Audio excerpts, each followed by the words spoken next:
Good morning. My name is Amy Croto. I am Senior Natural Resource Officer and Hearing Officer assigned to today's dog hearing. It is Friday, July 11th, 2025. The time is 11 a.m. We are meeting here in the Selectmen's Conference Room, second floor of Town Hall, 367 Main Street, Hyannis, Mass, to hear Peterson versus Murray. So on June 27th, 2025. Before we proceed, I'd like to raise a formal objection. Excuse me? I'd like to raise a formal objection before we proceed. Okay. Thank you. Good morning. My name is Taylor Cobb, and I appear on behalf of Jacqueline Murray at her request and with her full permission. Before we proceed, I must raise a formal procedural objection that challenges the legality of this hearing, and I respectfully ask that it be addressed and entered into the record before anything else. I request to read this objection in full without interruption. The hearing notice placed no limitations on scope or length, and as established by Matthews versus Eldridge and Goldberg versus Kelly, due process includes a full and fair opportunity to be heard. Curtailing this objection would violate the constitutional fairness and administrative procedure. Additionally, Mrs. Murray is invoking her Fifth Amendment right. She will not be providing oral testimony or answering any questions. This is a protected constitutional right, and it cannot be interpreted as an admission of wrongdoing or liability. First, I preserve all objections to this proceeding on the record. This hearing arises solely from the May 23rd event. While earlier events are mentioned, only the May 23rd allegation triggered this hearing. No sworn complaint exists prior to any incident, and no formal investigation was conducted for earlier dates. Even if the February 2nd incident had been properly documented, which it was not, it resulted in no enforcement action or citation, and it cannot be used retroactively as evidence. Doing so would violate fair notice, due process, and basic administrative integrity. I preserve all objections to any ruling based on incidents not properly investigated or documented, to any evidence not disclosed in advance, to any reliance on unsworn or outdated statements presented here today, and to all constitutional and procedural due process violations. Now, with that on the record, I must raise my central procedural objection. Under Massachusetts General Law, Chapter 140, Section 157, the statute clearly states, any person may file a complaint to the hearing authority that a dog owned or kept in the city or town is a nuisance dog or a dangerous dog. The complaint here fails that legal requirement. In this case, the complainant failed to check any of these boxes and left all categories blank. As a result, the complaint form does not specify whether Ms. Murray's dogs are alleged to be nuisance, dangerous, or both. That is not a clerical error. It is a fatal legal defect. Without this mandatory designation, the complaint is incomplete and legally defective. Proceeding under such an incomplete complaint violates Mass General Law, Chapter 140, Section 157, and deprives the dog owner of fair notice. Thus, the town has no jurisdiction to proceed, the dog owner has been denied proper legal notice, and no lawful penalties can be imposed. Making matters worse, the town's hearing notice already classified this as a dangerousness hearing, despite the blank complaint. That amounts to prejudging the case before any hearing or testimony occurred. Massachusetts law only allows that this determination be made after a valid complaint is filed. By labeling this hearing in advance without designation by the complainant, the town violated Massachusetts General Law, Chapter 140, Section 157, and has demonstrated clear bias. This is not a minor technicality. It strikes at the heart of fairness and due process, showing that this proceeding has been biased and predetermined before it began. Therefore, I respectfully object to this hearing moving forward, and I formally move for immediate dismissal based on this procedural violation. For clarity, I am submitting a written objection with attached Exhibit A, subattachments 1 through 5. Copy for the record and a copy for the officer. I draw your attention specifically to include Sub-Exhibit 5 as it relates to legal authority on due process and bias, showing legal authorities support this objection, demonstrating the bias, prejudgment, or the appearance of unfairness undermines any administrative hearing or decision. I will now pause to allow the hearing authority an opportunity to consider and review this objection. However, if the authority refuses to dismiss this matter despite this clear statutory violation, I will proceed with a prepared statement under formal and continuing objection solely to ensure that the full legal and factual record is preserved. However, I will clearly state now, if the hearing authority refuses to dismiss this hearing, I reserve all rights and intent to file for judicial review, including the right to file a complaint for certiorari review in Superior Court. How would the hearing authority like to proceed with this objection? So just so we're clear, while I sometimes see, like I had seen this FOIA prior to this hearing, I didn't see the complaint So Exhibit A is until right presented now for your, today. yes, And Exhibit you A has are- been presented for the record for your review. Am I going to be allowed I'm to sorry. speak in a Yes. full sentence? Yes, please. Sir. I'm sorry. Okay, so this is the first time I'm seeing the complaint as it's kept in a separate office than I work in. We do that intentionally to prevent any bias on the part of a hearing officer prior to a hearing taking place. I do see that there is no box checked, and so I don't think we can continue with the hearing today because it's not a complete complaint. That I would think does not negate the complainant from filing a full complaint and a hearing being reconvened at a later date. But I do agree that without having checked that box, it is not a complete complaint. Whether that was stated verbally at the time that this letter was notarized is not to my knowledge. And so I can't see a way to move forward given this information in this hearing right now. But again, I'm assuming the complainant will file and that we'll have to reconvene at a later date, but I would just close this hearing at 11:10 because we don't have sufficient information to hold the hearing today. So I would move for immediate dismissal with prejudice based upon lack of authority. We should step outside. Okay. All right. Call for a recess. Yeah, we're just gonna take a few minutes.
so it's 11:20 now. The legal department has advised me, which I thought anyway, as a hearing officer, I don't make a determination on this. I am merely the person to which the parties speak to both sides of the issue. And so they said we can continue in spite of the fact that there was not a checked box I respectfully, determining whether or not the dogs were of dangerous disposition, whether this was excessive barking, other disturbance or nuisance.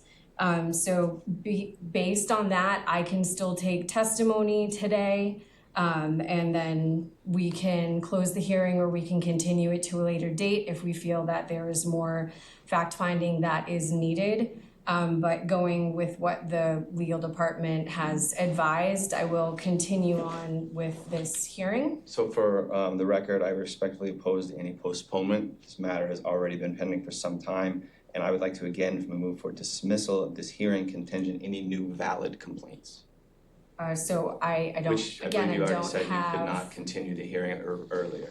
Are you I- reconvening the hearing? I, at 11:20 said we were Earlier, beginning the hearing. prior to your break, you said we cannot continue this hearing based on. I didn't think we could based on what you were giving me. I'm not a lawyer. I checked in with the legal department. They said that we can proceed, so I'm going to proceed on what the town's legal department has advised me as the hearing officer. In that case, I am prepared to proceed with a formal statement due to the lack of designated. Excuse me, sir. Oh, I'm I sorry. need to swear everybody in. Oh, You're not following this protocol literally at all, and I'm finding it, I understand that you have your purpose here, but you're not following the process at all. This is not a legal proceeding. This is a town dog hearing. Correct.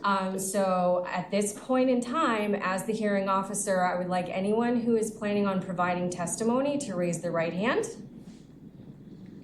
Okay. Do you solemnly swear that the evidence you're about to give in this matter is the whole truth and nothing but the truth, so help you God? I do. I do. So going back to,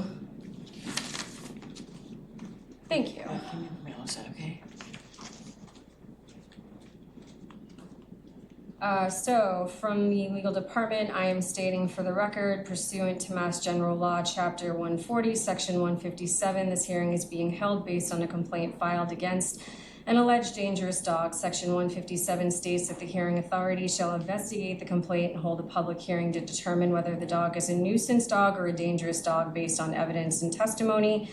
If the hearing authority deems a dog a nuisance or dangerous dog, the hearing authority shall issue an order reflecting their findings. Within 10 days after an order is issued, the owner or keeper of the subject dogs may file a petition in the district court for review. Today's hearing is not the appropriate venue to dismiss a complaint. This hearing is investigatory, and once findings are issued pursuant to Section 157, the owner keeper of the dog or dogs may appeal via petition to the court. Therefore, I will hold the hearing as scheduled. So reading into the record, the letter dated June 25th, 2025 to Ms. Jacqueline Murray, 9 Mooring Drive, Katuitt, Mass. 02635.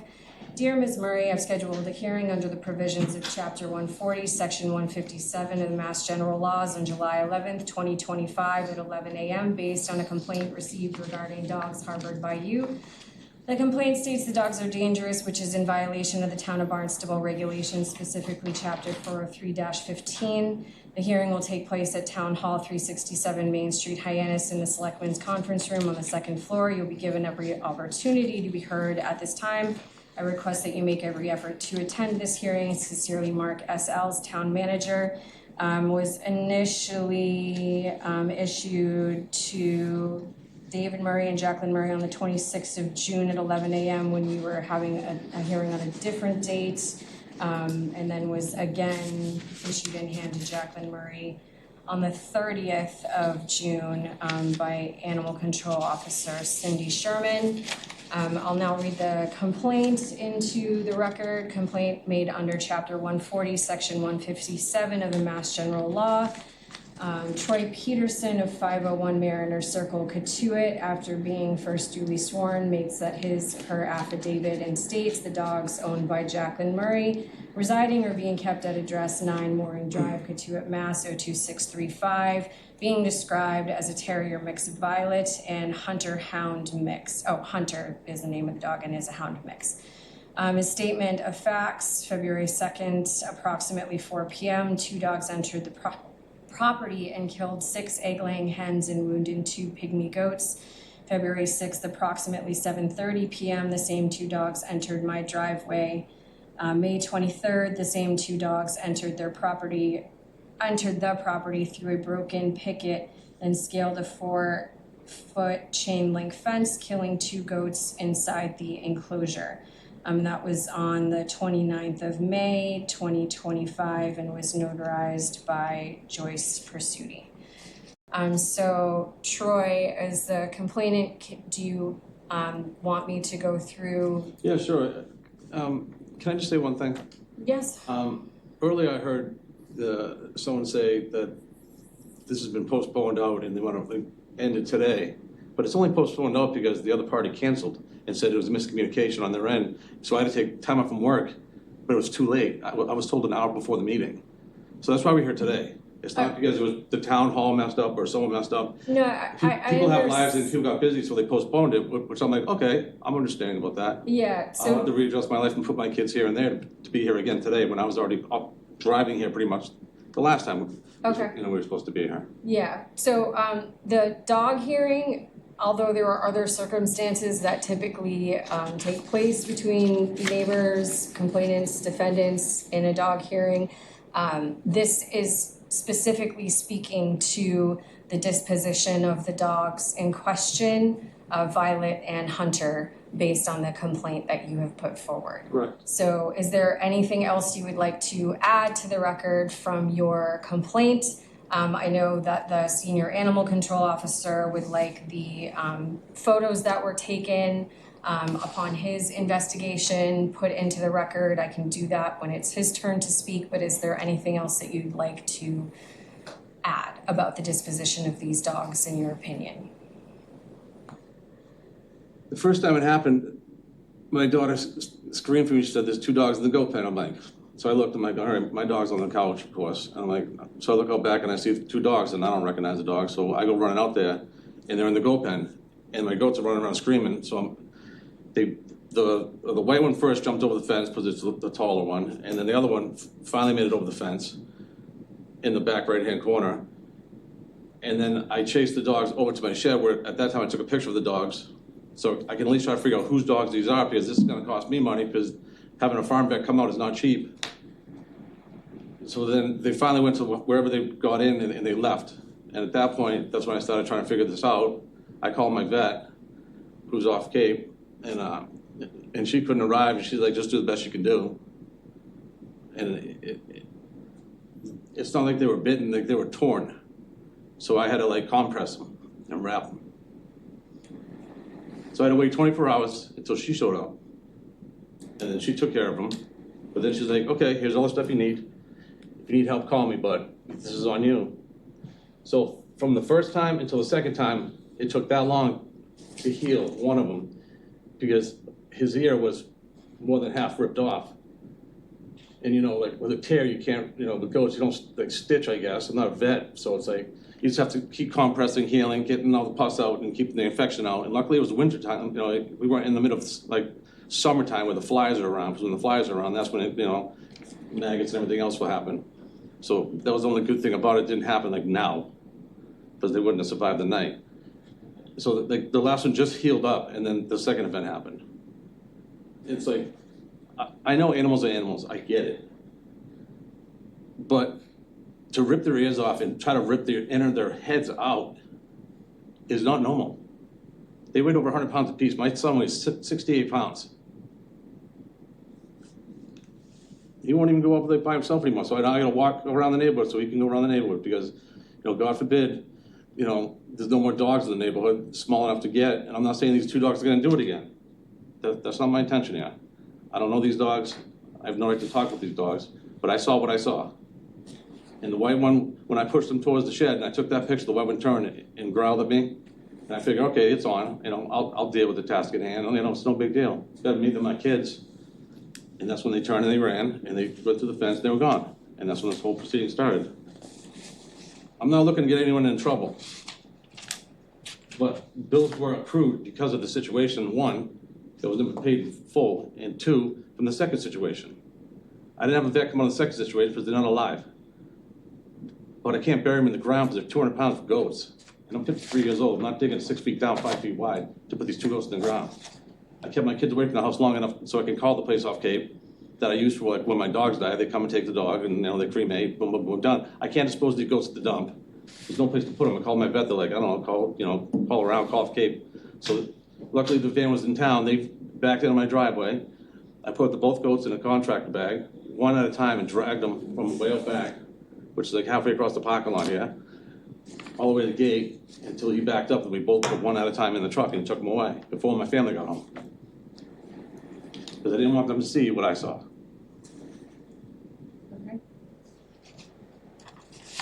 Can I respond to one point very briefly?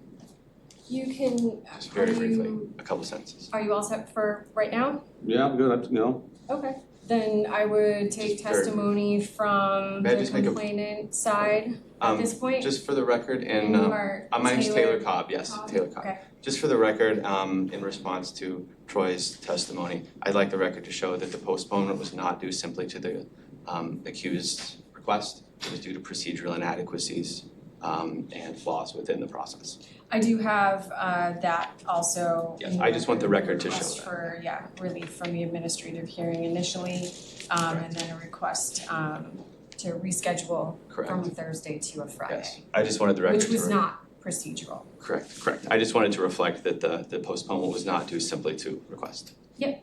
Perfect. Okay. So under conformal and continuing objection, I will now proceed with my prepared statement solely to ensure that the full legal and factual record is presented and preserved. Prior to continuing with this statement, Mr. Peterson made the statement he is not here to get anyone in trouble. I would like to make a statement on the record that we are more than welcome to working with Mr. Peterson outside of this setting to come to reasonable accommodations that satisfy both parties. And I will pause to allow him a moment to respond to that if he would like to before I continue with my statement. Sir, again, this is a disposition of the dogs hearing. So what is the recollection of those days' events? I will proceed with my statement. This has nothing to do with vet bills. It has nothing to do with any civil issues. This has to do with the disposition of these 2 dogs. For the record, I disagree. This is a civil issue and it does reflect directly upon constitutional and Massachusetts state law. It is a dog hearing, though. It is a quasi judicial hearing that is still regulated under Massachusetts general law. Oh, okay. But for the purposes of a town manager order that would be issued relative to the dogs, the issue at hand today is I have a statement that these dogs killed 2 goats. Correct. Yes, you do. Okay? Yep. What do you have to say in response So- to these 2 dogs killing these goats? So I apologize in advance that this is a lengthy statement because the notice did not designate nuisance or dangerousness. We were forced to provide statements for both situations. Okay. So I apologize for the length in That's advance. fine. To begin, it's important, I do apologize, there are statements in here that I am reading into the record that may be redundant based upon the exhibits presented already. Okay. So I apologize for that. To begin, it's important to address the failure of the town to properly investigate the earlier incidents. A February 2025 incident is mentioned on the complaint form, yet no formal report was filed by an animal control officer, Lewis, despite records confirming that he was dispatched and interacted with the complainant. A review of records from other similar cases clearly shows that other animal control officers consistently follow proper procedure by documenting their involvement and filing reports as required. ACO Lewis's failure to do so in this matter is a clear departure from established protocol and demonstrates that proper investigative procedures were not followed here. Massachusetts general law requires timely investigation and documentation. Lewis did neither of these. Further, on May 23, 2025, Lewis stated in the presence of multiple witnesses, if the complainant had done what I advised him to do after the February incident, we would be in a different situation. This statement confirms both ACO Lewis's dereliction and/or complaint's negligence, which I will address in just a few moments. The town is now reliant on incidents where failure to act, document, or investigate are present when making its determination in this case. It is also deeply concerning that Animal Control Officer Lewis's conclusions regarding the dog's behavior do not appear to be based on a complete, objective review of all relevant evidence, but rather on personal assumptions or unverified hearsay provided by the complainant. This raises fundamental questions about the objectivity and investigative process in this case. Hearings of this nature are required to be conducted in a neutral and unbiased manner, and investigations must reflect the same standard of fairness. Under both Massachusetts law and federal constitutional due process protections, quasi-judicial proceedings such as this must remain free not only from actual bias, but also from the appearance or probability of bias. See, in regards to Murchhausen, case 345, U.S. Supreme Court, 1955, a fair trial in a fair tribunal is a basic requirement of due process. Fairness requires not only an absence of actual bias, but also the absence of even the probability of unfairness. See also Board of Selectmen of Avon versus Linder, 1967. It is not enough that there is no actual bias shown. It is of the utmost importance that the tribunal should not only be impartial, but that it should appear to be so. When an investigator or enforcement officer becomes too involved in the case without maintaining neutrality, it risks undermining the fairness and integrity of the entire process. While I fully respect the difficult role that an animal control officer serves, the facts here show that the required investigative standards were not met in this case, and that has significant legal implications for these proceedings. Massachusetts General Law, Chapter 140, Section 157, defines a nuisance dog as one causing property damage or disturbing the peace without threatening safety. A dangerous dog as one that either attacks or injures a person or animal without provocation, or has a known propensity for aggression without provocation. Additionally, the term habitual has a specific legal meaning. According to Black's Law Dictionary, habitual means done often or regularly, customary, usual, commonly, repeated, and characterized by habit or regular practice. Under this legal definition, isolated or occasional incidents do not meet the standard of habitual behavior. Furthermore, the record in this case reflects 3 identified events. One event on February 2nd, 2025, where allegations of damage to property are made, chickens and goats, with no follow-up investigation or evidence gathered. A second on February 6, 2025, in which no incident took place. And a third on May 23, 2025, with confirmed property damage of goats. The first and last incidents are separated by more than 100 days and no reports whatsoever of aggression or property damage in the intervening period. There is no evidence of frequent, reoccurring, or ongoing misconduct. Additionally, as of the hearing date, it has now been 49 days since the most recent incident on May 23rd. In that time, there have been no reports whatsoever of aggression, damage, or escape involving Mrs. Murray's dogs. This extended period of incident-free behavior following 2 isolated events, already separated by over 100 days, further proves there is no pattern of habitual behavior here. Moreover, if these dogs were truly vicious or dangerous as alleged, it defies all logic that the complainant would have allowed them to remain on his property unrestrained and without immediate intervention on February 6th. His own admission confirms that the dogs caused no harm during that event and that he did not perceive them as posing an imminent threat. His failure to remove or report the dogs immediately at that time directly contradicts any assertion of inherent dangerousness or aggression. Ms. Murray's dogs never threatened or harmed any person or pet, and have been involved in these 2 incidents, both linked to shared responsibility and temporary containment breaches. They are neither nuisance nor dangerous dogs under the law, and they do not meet the legal definition of habitual.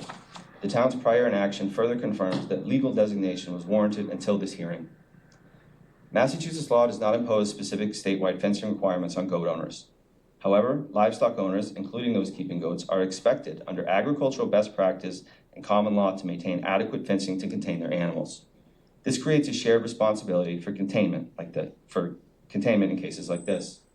According to common sense agricultural practices, the UMass Extension, Massachusetts Agricultural Authorities, and the Massachusetts Division of Fisheries and Wildlife, goat enclosures should include 5 to 6 foot fencing minimum to deter dogs and coyotes, secure materials like woven or livestock panels, prompt repairs after any breach, and climb deterrents, outward angled wire, electric hot wires, or outward tilting tops. Coyotes, common in Massachusetts, are known to prey on goats and can jump or climb under 5 foot fences. As noted earlier by Mr. Peterson, the dog was able to easily scale a 4 foot fence. In his sworn statement, the complainant states the fence had a broken picket and was thus in disrepair. He did not meet recommended and widely accepted height, integrity, or climb deterrent standards. Furthermore, ACO Lewis did not advise him of these recommendations and guidelines, nor document compliance or current containment measures in place. If Officer Lewis failed to advise him, it was a dereliction of duty, and if he did inform him and was ignored, it was complainant negligence. Officer Lewis's statement from May 23rd supports both. Ms. Murray is doing everything required, including taking the following actions: evaluation and improvement of current measures already in place. Photographs and improvements are attached for your review as Exhibits C. Record from the hearing officer. Thank you.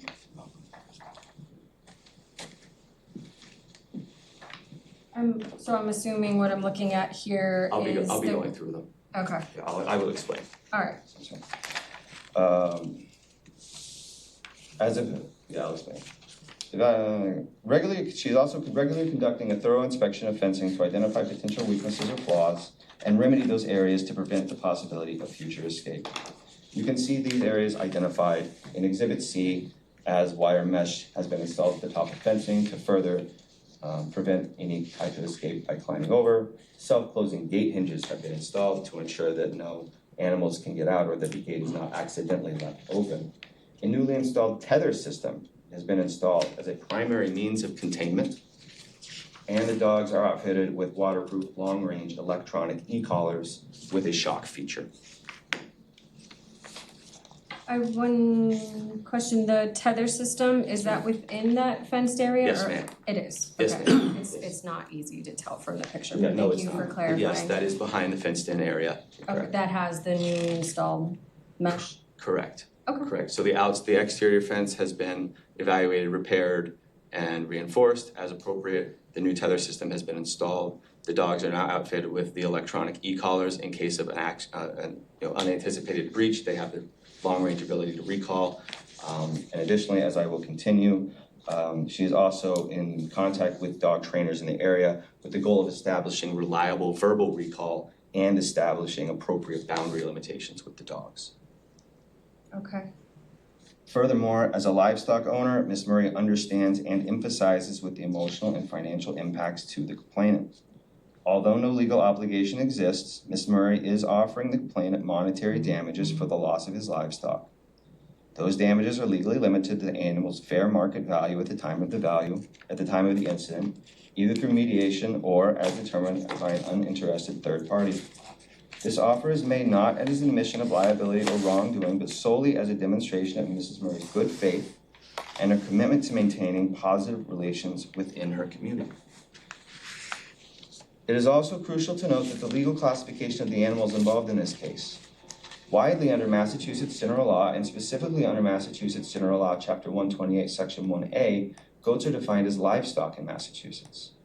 Under Massachusetts law and agricultural regulations, goats are clearly defined as livestock. This classification makes them legal property, not pets.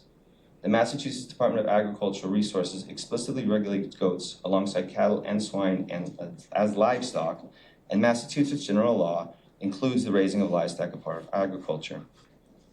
Massachusetts courts and statutes, including Mass General Laws, Chapter 106, Sections 2 through 105, the Uniform Commercial Codes, treat livestock as personal property under well-established common law principles. Livestock are considered goods and chattels personal. That is, they are movable property subject to contracts, damages, and valuation like any other personal property. This distinction is critical. The incidents at issue involve property damage to livestock, not injuries to person or pets. Thus, this case should be reviewed and resolved as a property matter, not as a public safety threat. The town's actions must reflect the true nature of the matter at hand, a property dispute, and not be escalated beyond what is warranted by law. Any claim for damages exceeding this realistic market range must be supported by concrete evidence such as receipts, veterinary appraisals, or documented sales of comparable goats. Absent such proof, no speculative or excessive valuation should be considered in this matter. Justice demands the shared responsibility be recognized. No incidents have occurred since May 2025. Ms. Murray continues to take this matter seriously and is committed to being a part of a safe community. By taking the aforementioned action, she is demonstrating responsibility, respect, and community commitment. Let's be clear, the town is not the complainant here. These allegations were initiated by a private party. The town's role is limited to determining whether his testimony, statements, and any supporting evidence meet the stringent statutory threshold required to take punitive action. In closing, I respectfully yet assertively submit that the evidence, the the statutory requirements, and the fundamental principles of due process all weigh decisively against any punitive action towards either dog, Hunter or Violet, and against Jacqueline Murray, the responsible owner. To reiterate, the complainant's own sworn statement confirms that on February 6th, the dogs were on the property with no incident, demolishing any argument of habitual behavior. Massachusetts law requires a pattern of repeated ongoing behavior to establish habitual, nuisance, or dangerousness. A 5-year period without any prior incidents strongly refutes any such classification. By definition, the term habitual has not been met in any way, shape, or form. The livestock involved were not properly enclosed as outlined in the best practices aforementioned. There was no proper investigation following the alleged February incident, leading to speculation, not substantiated fact. The investigative failure in this case raises serious concerns about adherence to professional standards and responsibilities. Jacqueline Murray has taken exhaustive preventative steps. This is not a public safety crisis, it is a property dispute involving clear shared responsibility. The law stringently limits the town's ability to pursue enforcement beyond the clearly defined and substantiated nuisance or danger. The imposition of conditions absent a lawful designation would be punitive and completely unsupported by statutory authority. Neither nuisance nor dangerousness exists here. This is supported by Exhibit D, which I will submit now.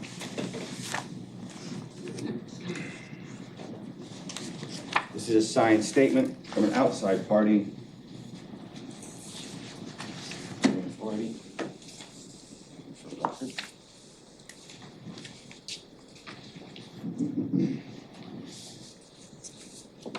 This is a signed statement from an outside party whose own pet has been on Jacqueline's property frequently in the presence of Violet and Hunter, indicating that in their opinion, the dogs have never been perceived by her as a threat to person or pet. Unfortunately, due to scheduling conflict, she was unable to be present today, but has provided a statement. I also fully preserve all rights to seek judicial review of any adverse decision through the Superior Court under Massachusetts General Law, Chapter 249, Section 4, including filing a complaint for certiorari review. I intend to exercise that right if the hearing authority issues a decision that is inconsistent with Massachusetts law, unsupported by the hearing record, or procedurally improper. However, I also recognize that the hearing authority may feel compelled to take some action in response to these incidents. To that end, if the hearing authority determines that additional measures are necessary, Ms. Murray remains willing to accept fair, reasonable, and proportionate conditions designed to prevent future incidents, provided that those conditions do not involve muzzles, removal, permanent confinement, or destruction of her dogs. We respectfully ask that any such conditions focus on prevention, not punishment, and that they reflect both the unique circumstances of this case and Ms. Murray's long record of responsible animal ownership. Our goal is to protect community safety while also preserving the essential human-animal bond that Ms. Murray and her children share with their dogs. This record shows no formal investigation, no habitual aggression, complaints failure to maintain livestock properly, statutory procedural defects in the complaint itself, shared responsibility by both involved parties. This hearing has exceeded lawful authority. I respectfully move for a recorded notation of the complaint's invalidity and procedural flaws, preservation of rights for judicial review, immediate dismissal with prejudice, and as part of the final resolution in this matter, I respectfully request that the town provide written confirmation, including the following points: that the town hearing has been concluded, that the town considers this matter fully resolved and closed, and that no further action, enforcement, or hearings related to this incident will be initiated by the town unless a new and distinct incident is filed in the future. The law is clear and the facts are clear and fairness is clear. Anything beyond dismissal here would not just be legally unsound, it would be unjust.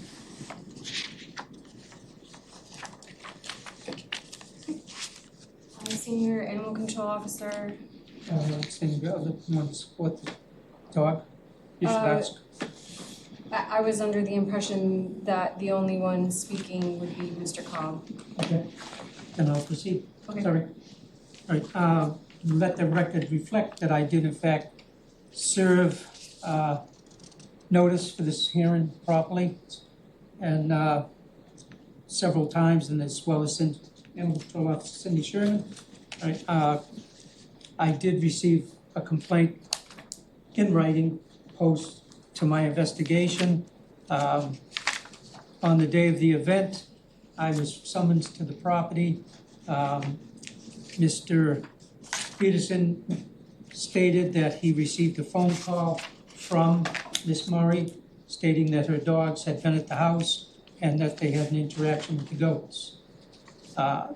When I arrived on scene, I took photographs, 9 of them.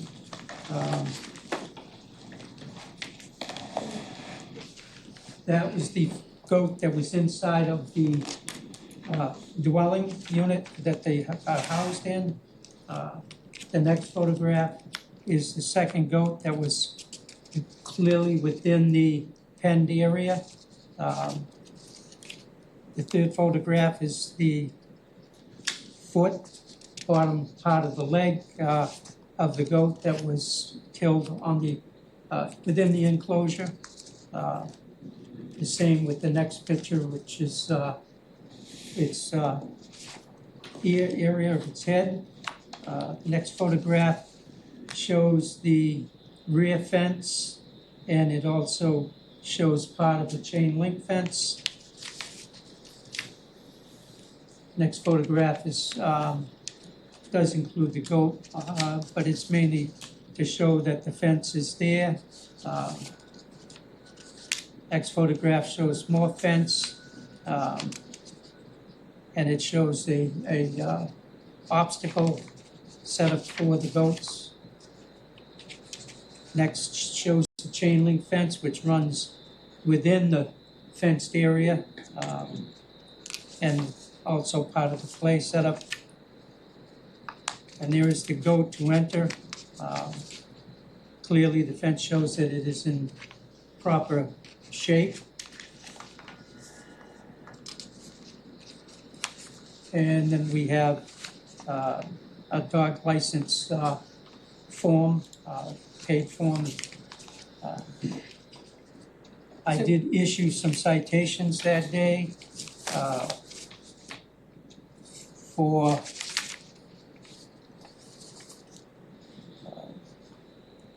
dog running loose, the 2 dogs running loose, and also 1 failure to license.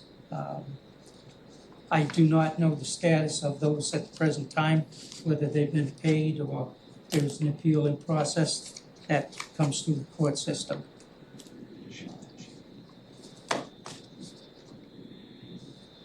Relative to the February 2nd incident, I did in fact respond to the property. I received information that unfortunately Mr. Peterson, as the livestock owner at the time, did not want to reveal who or what was involved with the animals. So that's why there was no further investigation. When he chose to say that he was not going to proceed or provide any further information, the matter was left at that point, and that incident was closed as far as animal control goes. I'm not going to respond to many of the comments that were submitted. I think it's premature for me to go over each point. I would indicate from past experience that these hearings are held under a civil part of the law. They're not criminal. At the conclusion of this hearing, whether or not an order is issued by the town manager, there is a provision within that section that allows there to be an appeal by anyone that may wish to do so. So, in conclusion, in reviewing these pictures very quickly, I think it's great. It certainly shows that an effort has been made to restrain the dogs. I do, as I always do when it comes to electronic collars, they're only as good as someone that has the handle to control the dogs in their hand and is aware of how to operate it, and that the batteries are kept up to charge properly or replaced if they're not rechargeable. So a shock collar has its limits as far as restraint goes. when you put a dog within a fenced area and you're in the house and they escape, that electronic collar doesn't do any good. But I do think it's a great avenue for restraining dogs. And that's all I have at this time. Okay. May I make a brief comment in response to Mr. Lewis? You can come back around. I'm just trying to swim through the water, so your guidance is appreciated, I said. Yeah, no, so It's I'm just a gonna real ask brief- okay. Mr. Peterson if he has anything else to add. Again, as I had mentioned prior to the hearing Yeah, go ahead. starting, I just kind of apologize. goes in a circular fashion until everybody feels they've been heard. Understood. Do you have anything you'd like to add, Mr. Peterson? Yes, I heard the statement habitual, correct me if I'm wrong, isn't habitual more than once? So, to me, it means more than once. So, the first event, I didn't tell the officer who or where the person, the dogs were, because I spoke with Mr. Murray on the phone, and, you know, he said, listen, I know you don't wanna be that way. I said, yeah, I don't wanna be a dick to you either. So, you know what, let's just make it right. Accidents happen, we're neighbors, you know, I don't wanna have bad blood in the neighborhood. It's never happened before, so I'm like, all right, it's just a freak thing, it happened. I'm gonna get my animals corrected, and the chickens are a loss. It is what it is. So I didn't wanna put their family through the rigmarole and you know, over something like that, but my goats were still alive at the time. And then there's part two. To me, it makes it habitual. And the fence was intact. They broke through the picket fence. The pickets weren't broken prior. I've been spending my entire life for 6 years to replace that fence. It's a large fenced-in backyard. And when the pickets get broken, whether from a snowstorm, I go up there, I replace the pickets, I keep monitoring it. It's a 6-foot stockade fence.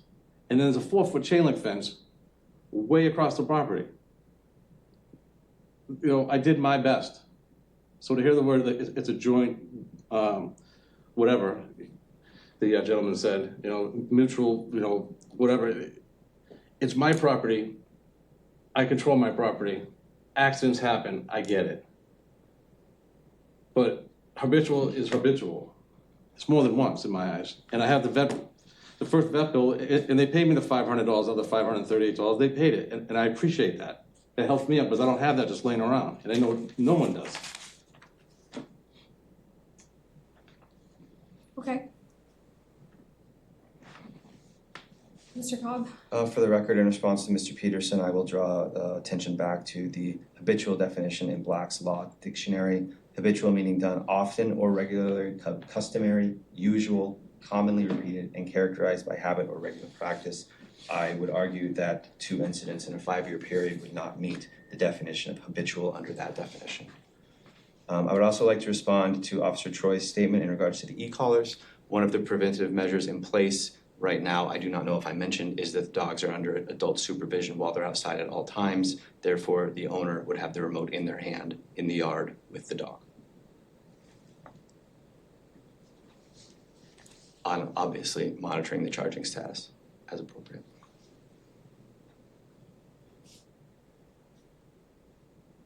So in addition to what you supplied, you're saying that when the dogs are outside, they're Correct. under When the dogs are adult supervision at all times when they're in the yard. Yes, to clarify, when the dogs are outside, they are under adult supervision, on a tether, behind the fence, with an e-collar and a GPS tracker. Okay.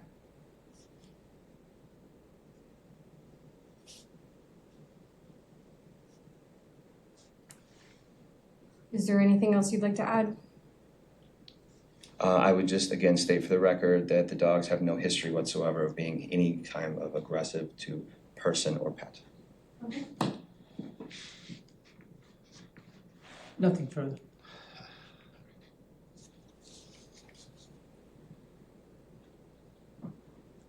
Okay, unless anybody else has anything to add, I do believe we have a clear understanding of what happened on that day, and enough information to provide to the town manager, to see how he would like to proceed with this matter.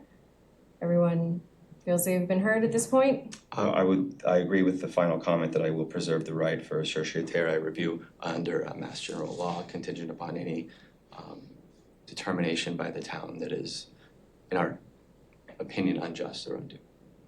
Understood. Just for the record. Just to be Just to preserve my rights. The town doesn't recommend like exile of dogs, termination of dogs. It's corrective behaviors that ensure that this won't happen again. Our main So concern. I doubt that it would be considered unfair, unjust, but you're of course welcome to have your own opinion of that.